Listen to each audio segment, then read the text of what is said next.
Le projet activateur de compétences est né du besoin des personnes qui se retrouvaient en difficulté face à leur handicap et face aussi à leurs problématiques de recherche d'emploi. J'ai un dispositif d'accompagnement renforcé pour les personnes en situation de handicap. La plupart des personnes qu'on accompagne dans le dispositif activateur de compétences, c'est des personnes qui ont développé soit une maladie invalidante, soit un handicap au cours de leur voie professionnelle et qui se retrouvaient isolés socialement parce que quand on perd un emploi, quand on perd aussi des facultés physiques ou psychiques, on se retrouve en difficulté sociale mais aussi dans la recherche d'emploi. À l'activateur, on a un atelier qui est remobilisation des ressources de la personne. On observe avec admiration un certain nombre de personnes qui tout d'un coup retrouvent confiance en elles,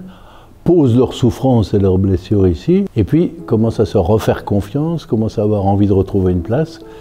Et certaines ont retrouvé une activité professionnelle différente de leurs rêves, différente peut-être de ce qu'elles faisaient avant, mais en tout cas où elles trouvent un épanouissement. Et donc l'idée de créer un collectif pour resocialiser les personnes, faire en sorte qu'elles soient dans un processus de développement personnel, de reprise de confiance en soi, d'estime de soi, pour ensuite aller davantage auprès des employeurs. Il permet de se remobiliser dans un parcours l'emploi vers la formation.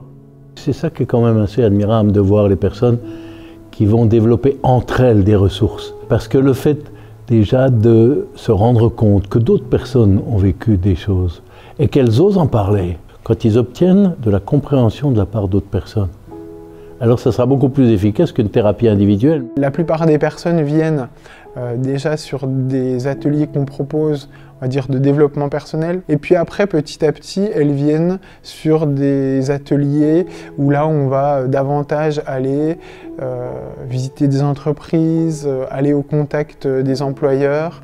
J'ai été moi-même reconnue travailleur handicapé. Suite à ça, j'ai été dirigée sur Cap Emploi puisque j'avais perdu mon emploi. Et j'ai fait une formation administrative à l'âge de 57 ans. Et j'ai retrouvé un emploi dans une commune en mairie. Si je suis bénévole, c'est parce que j'ai reçu un soutien physique, psychologique et social, ce qui m'a permis de remonter la pente, parce que quand on perd son emploi et qu'on est licencié, c'est pas facile à vivre. C'est Cap Emploi qui m'a envoyé auprès d'activateurs de compétences pour accepter mon handicap. J'avais quelques difficultés à repartir dans le monde du travail. J'ai décidé de faire différents ateliers, histoire de me redonner confiance. J'ai trouvé un emploi grâce à l'activateur. Je fais du VSL, c'est un taxi ambulance. Ces ateliers, ça m'a aidé à sortir de chez moi parce que j'étais quelqu'un qui s'était renfermé. J'ai plus confiance en moi et du coup, grâce à la compétence, ça m'aide à avoir plus confiance. Et là, je vais faire une immersion au mois de mars dans une maison de retraite d'autonomie. Il y a des choses que je ne savais pas. J'ai découvert beaucoup de choses. Parce que ça fait pas longtemps que je suis ici en France. Et avec les ateliers que j'ai faits, j'ai trouvé beaucoup de choses qui m'intéressent. Pouvoir échanger, de pouvoir créer un réseau avec des personnes qui ont parfois plus d'expérience que moi. Pouvoir retrouver un rythme aussi.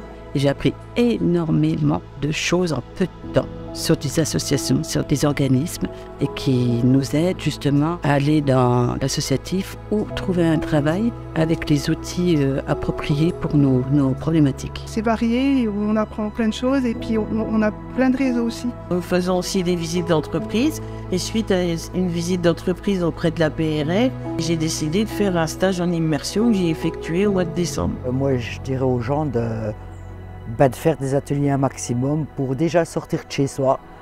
Ça aide pour rencontrer du monde et puis pour reprendre sa vie en main, quoi.